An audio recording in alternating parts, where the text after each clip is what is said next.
I'm approaching work right now and I've got time to kill. So I guess I can just talk. I'm just going to talk about a few things like putting myself out there in the arts is not really my cup of tea. I'm doing it, I guess. Oh, lack of social support around me, of course. It was amazing how earlier this week I had a problem and I posted it on a Facebook group.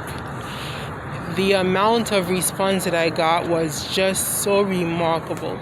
People just wanting to help me, giving me their anecdotes of how they knew other people who got help through that. That was just amazing.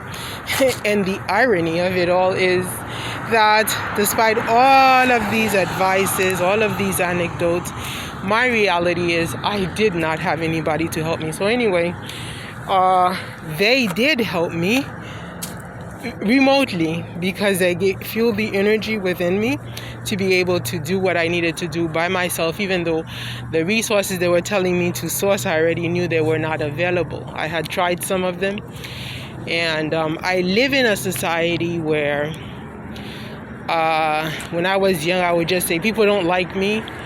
At some time, I'm like, it's racism. Not even racism, because I don't really get altercations or issues with white people. My issues are with black people, so it's colorism.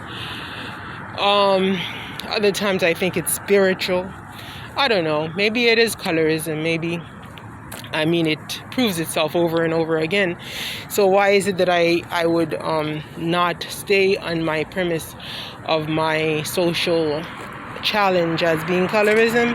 Is because you see so many black people, my color, women, because I think it's a gender colorist thing.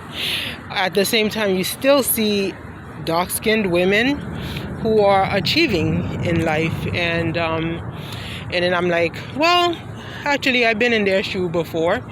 I have been able to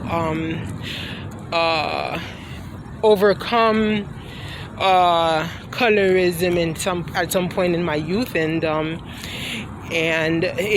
ironically, the reason why is because in my youth I was so well defended by white people.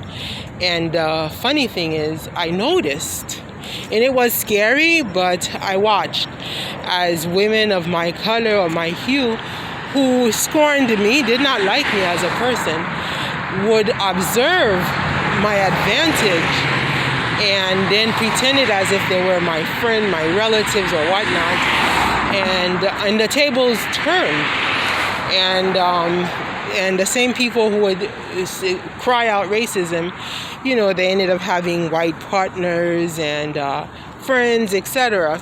And I saw it and I'm like, oh my God, are black people trying to create some kind of color hierarchy, whether blackest or below them, and blacks themselves are getting advantage of that. So the more they cry racism, the more they can select people from the society that they need to be forever subservient and dependent on them.